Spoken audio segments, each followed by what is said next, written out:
మాతృదేవోభవ. నేను మీ డాక్టర్ శ్రీధర్. నా phone number 9295909819. Okay, ఇప్పుడు మనము 2026 ఆంగ్ల సంవత్సరంలో ద్వాదశ రాశుల వారికి గోచార ఫలితాలు ఏ విధంగా ఉన్నాయో తెలుసుకునే ప్రయత్నం చేద్దాము. ఇందులో నా సొంత అభిప్రాయాలు కానీ నా సొంత విషయాలు ఏమీ ఉండవండి. శాస్త్రము ఎంతవరకు చెప్పిందో అంతవరకు మాత్రమే చెప్పడం జరుగుతుంది. ఒక్క మాట కూడా ఎగస్ట్రా చెప్పడం జరగదు. ఒకవేళ చెప్పవలసి వస్తే కూడా ఇది నా అభిప్రాయం మాత్రమే అని చెప్పడం జరుగుతుంది. అందుచేత సశాస్త్రీయంగా తెలుసుకోవాలి అనుకుంటే మా ఛానల్ని మీరు తప్పకుండా వీక్షించండి. వృషభ రాశి వారికి 2026 ఆంగ్ల సంవత్సర గోచార ఫలితాలు ఏ విధంగా ఉన్నాయో తెలుసుకునేటటువంటి ప్రయత్నం చేద్దాము. ఇక్కడ వృషభ రాశి వారికి గురు సంచారం తీసుకున్నట్టయితే ద్వితీయ, తృతీయ, చతుర్థ 3 స్థానాలలో సంచారం చేస్తున్నారు. గురువు 1వ తారీఖు జనవరి నెల నుంచి జూన్ నెల 1వ తారీఖు వరకు ద్వితీయ స్థానమైనటువంటి మిథునంలో సంచారం చేస్తున్నారు. తదుపరి గురువు సంక్రమణం మిథునం నుంచి కర్కాటకంలోనికి మారుతున్నది. కాబట్టి అక్కడ 30వ తారీఖు 10వ నెల 2026 వరకు, అంటే ఇది కూడా 5 నెలల పాటు ద్వితీయ స్థానంలో 5 నెలల పాటు, తృతీయ స్థానంలో 5 నెలల పాటు సంచారం చేస్తూ ఉన్నారు. తదుపరి అతిచారం వలన కర్కాటకం నుండి గురువు సింహంలో ప్రవేశించి 2 నెలలు సంచారం చేస్తున్నారు. అంటే ఇంకా ఎక్కువ ఉండొచ్చు కాక, కానీ ఇక్కడ మనం 2026 ఫలితాలు మాత్రమే చెప్పుకుంటున్నాం కాబట్టి డిసెంబర్ నెలాఖరు వరకు మాత్రం మనం చెప్పుకోవాలి కాబట్టి 2 నెలలుగా చెప్తున్నాం. తర్వాత ఆయన ఉండేంతగానో అక్కడ ఉంటారు. ఇక్కడ ఈ గురువు యొక్క ఫలితాలు ఏ విధంగా ఉంటాయి? 3 రాసుల్లో సంచారం. మీకు ద్వితీయ స్థానంలో సంచారం మాత్రం 5 నెలల పాటు ఉంటుంది. జూన్ 1వ తారీఖు వరకు చాలా మంచిది. ద్వితీయ స్థానంలో ఉండటం వల్ల ధనానికి లోటు లేకుండా గురువు కాపాడతాడు. అలాగే మాటలో చాలా చక్కటిదనము, సమయస్ఫూర్తిగా మాట్లాడటము, తెలివిగా మాట్లాడటము, లాజిక్గా మాట్లాడటము, ఇవన్నీ కూడా మనకి గురువు యొక్క ద్వితీయ సంచారం వల్ల కలుగుతుంది. అలాగే కుటుంబంలో కూడా చాలా ఆహ్లాదకరమైనటువంటి పరిస్థితి ఉంటుంది. అలాగే ఇంటిలో ఎవరికైనా నేత్ర సంబంధమైన వ్యాధులు ఉన్నట్టయితే అవి తప్పకుండా నయమయ్యేటటువంటి పరిస్థితి గురువు వల్ల కలుగుతుంది. ఈ విధమైనటువంటి ఫలితాలన్నీ కూడా ద్వితీయ స్థానంలో.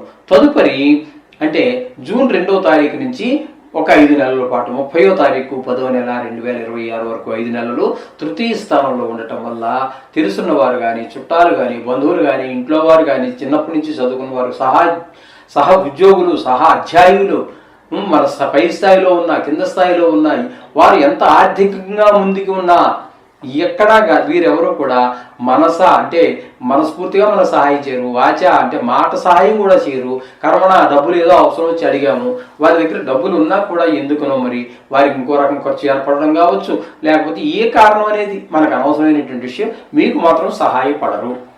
ఎవరి యొక్క సహాయ సహకారాలు అందవండి ఈ గురు తృతీయ సంచారం వల్ల. ఇకపోతే అతిచారం వల్ల ఆయన మీకు 4వ స్థానంలో సంచారం చేస్తున్నారు.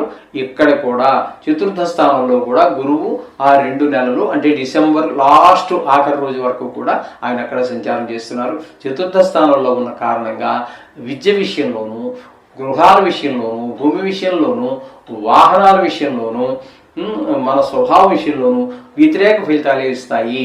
అందుమీదే ఆధారపడి అంటే ఇల్లు పొలాలు కట్టి అమ్మేవారు, లేదా కొని అమ్మేవారు, లేదా అందులో బ్రోకరేజ్ చేసేటటువంటి వారు, వాహనాల విషయంలోనూ అలాగే కొని అమ్మేవారు, లేదా బ్రోకరేజ్ చేసేవారు, వీరందరికీ కూడా ప్రతికూలమైన కాలము. కాబట్టి వీరికి అనుకూలమైనటువంటి పరిస్థితులు రావు 2 నెలలు కూడా. ఇది మీరు గుర్తుపెట్టుకోవాల్సి ఉంటుంది. ఈ 4వ స్థానంలో ఉన్నటువంటి 2 నెలలు ఈ విధమైన ఫలితాన్ని గురువు ప్రసాదిస్తూ ఉన్నాడు వృషభ రాశి వారికి. ఇక కేతు గ్రహం తీసుకున్నట్టయితే 4వ స్థానంలో ఇంచుమించుగా సంవత్సరం పాటు ఒక 25 రోజులు మాత్రం తృతీయలో ఉన్నాడు. తృతీయలో ఉన్నప్పుడు మనకి ఆయన వల్ల ఉపయోగం ఏమీ ఉండదు ఈ వృషభ రాశి వారికి. అలాగే 4వ స్థానంలో ఉన్నప్పుడు ఆయన కూడా అదే సూచిస్తున్నాడు. ఇందాక గురువు 2 నెలల పాటు 4వ స్థానంలో ఈ బ్రోకరేజ్, ఈ గృహాలకు సంబంధించి భూములు, వ్యాపారస్తులు, రియల్ ఎస్టేట్ వ్యాపారం చేసేటటువంటి వారికి, వాహనాల విషయాలు చేసేవారికి, ఏ విధంగా ప్రతికూలమైన ఫలితాలు ఇస్తున్నాడో ఆయన 2 నెలలు ఇస్తున్నాడు కానీ ఈ సంవత్సరం అంతా ఇస్తాడు. కాబట్టి వీరికి కొంచెం ఇబ్బందికరమైనటువంటి పరిస్థితులు వృషభ రాశి వారికి కలుగుతూ ఉన్నాయి. ఇకపోతే దశమ స్థానంలో రాహుగ్రహ సంచారం జరుగుతోంది. రాహుగ్రహ సంచారం దశమ స్థానంలో మంచిది కాదు. ఎందుకంటే వృత్తిపరమైన అనేక రకాలైనటువంటి చికాకులు ఏర్పడుతూ ఉంటాయి. అది గవర్నమెంట్ ఉద్యోగం కావచ్చు, అక్కడ కూడా మన బాస్ మనని అక్కడ మనకంటే పై ఆఫీసర్ ఎవరో ఉంటారు కదండి, వారి దగ్గర నుంచి మనకి ప్రశంసలు ఏవి రాకపోగా మనకి ఏంది ఇట్లా చేసామని ఒక మందలింపు లాంటి జరిగే అవకాశం ఉంటుంది. లేదా ఉద్యోగ విషయంలో కొన్ని ప్రతి చోట రాజకీయాలే కదండి, అలాగని చేత అక్కడ కూడా మనకి ట్రాన్స్ఫర్ దూర ప్రాంతాలకి ఆయన పని కట్టుకుని ట్రాన్స్ఫర్ చేయించటమో లేకపోతే ఏదో ఒక రకమైనటువంటి ఇబ్బంది ఏర్పడేటట్టు అవకాశం ఉంటుంది. అదే ప్రైవేట్ వ్యాపారస్తులు అనుకోండి, వ్యాపారం సరిగా నడవకపోతే మరి ఆదాయం తగ్గిపోతుంది.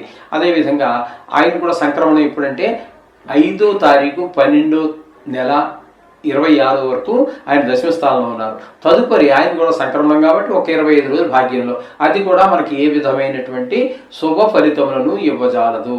అంచేత మొత్తం మీద రాహు కంప్లీట్గా పూర్తిగా మనకి ప్రతికూలమైన ఫలితాలు ఇస్తూ ఉన్నాడు.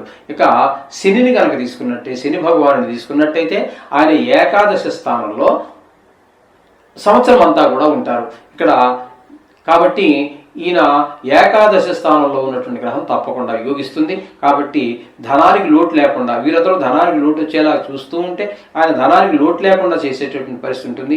అట్లాగే గురువు కూడా మీకు 5 నెలల పాటు ద్వితీయ స్థానంలో ఉండి ఆయన కూడా ధనానికి సహకరిస్తున్నారు. ఇక్కడ శని అయితే పూర్తిగా సంవత్సరం అంతా కూడా మీకు ధనానికి లోటు లేకుండా ఉండేటట్టుగా ఆయన ప్రయత్నం ఆయన చేస్తూ ఉన్నారు ఏకాదశి స్థానంలో ఉండి. మీరు కొత్తగా ఏదైనా వ్యాపారం కానీ చేసినట్టయితే వాటిలో కూడా మీరు రాణించగలుగుతారు, తద్వారా ధనార్జన కూడా చేయగలుగుతారు. ఈ విధమైన పరిస్థితి అంతా శని గ్రహ సంచారం వల్ల కలుగుతున్నది. మొత్తంగా మనం చెప్పుకోవాలి అన్నట్టయితే ఈ వృషభ రాశి వారికి గురువు ఒక 5 నెలల పాటు యోగిస్తున్నారు. అలాగే శని భగవానుడు సంవత్సరం అంతా యోగిస్తూ ఉన్నాడు. రాహు కానీ కేతు కానీ యోగించటం లేదు. గురువు కూడా 5 నెలలు మాత్రమే యోగిస్తున్నారు. 7 నెలలు ప్రతికూలమైన ఫలితాలు ఇస్తూ ఉన్నాయి. అంచేత మొత్తంగా చెప్పాలి అంటే బాగలేదనే విషయం మనం గుర్తించాలి. ఏ విషయాల్లో మనం బాగలేదని చెప్పుకున్నామో ఆ విషయాల్లో మీరు తగు జాగ్రత్త తీసుకుంటూనే రోజు మనం చేసేటటువంటి నిత్య పూజలో 2 నిమిషాలు నవగ్రహ మంత్రాలు చెప్తున్నాము కదా మనం. ఈ బాడీ మీ అందరికీ కూడా నోటికి వచ్చే ఉంటుంది. 2.5 సంవత్సరాలుగా ప్రతిరోజు మనం చెప్తూనే ఉన్నాం, ప్రతి వీడియోలోనూ మనం చెప్తూ ఉన్నాం ఈ నవగ్రహాలకు సంబంధించినటువంటి శ్లోకాలు మీ అందరికీ కంఠస్థం వచ్చే ఉంటాయి. కాబట్టి అవి చదువుకోండి. ఇక రాహుకి కేతుకి ముఖ్యంగా మీరేం చేస్తారంటే జపం చేయించుకోవటం కానీ, లేదా రాహుకి సంబంధించినటువంటి మీ ఆర్థిక పరిస్థితిని బట్టి జపశాంతులు అంటే హోమంతో సహా చేయటం, ఇది ఎందుకంటే సంవత్సరం అంతా పూర్తిగా ఉంటుంది కాదు.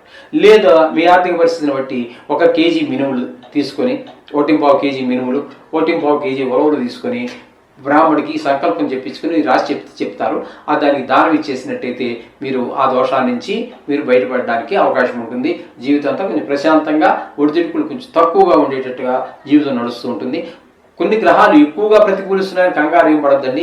ఇవి రాశిగతమైనవే, మీ వ్యక్తిగతమైనది కాదు. అలా చెప్పి దీన్ని తీసి పక్కన పెట్టడానికి లేదు.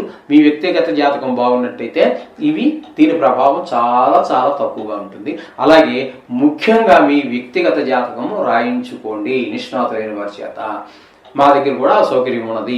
కాబట్టి వ్యక్తిగత జాతకానికి చాలా ప్రాముఖ్యత. మీ జీవితంలో జరగబోయేదాన్ని 175% మీకు అది సూచించగలదు. జ్యోతిషం సూచితం శాస్త్రం అది సూచిస్తుంది. మీకు 75% వరకు సూచిస్తుంది. ఇది నుంచి 10 నుంచి 15 వరకు సూచిస్తుంది. అది నిష్ణాతులైన వారు చెబితే అర్థమైంది కదండి. మిగతాదంతా ఆ భగవంతుడి దయ, అది అలాగ ఉంటుంది. అంతేగాని ఇందులో నాకు యోగాలు ఉన్నాయి కదా, ఏది ఏమైనప్పటికీ జాతకం మీద నమ్మకం ఉంచవలసిందే, నమ్మవలసిందే.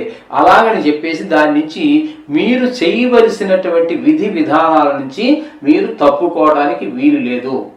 మీ ప్రయత్నం మీరు 5 రకాలుగా చేస్తే 6వ రకంగా భగవంతుడు మీకు సహకరిస్తాడు. ఇది గుర్తుపెట్టుకోండి. శుభం.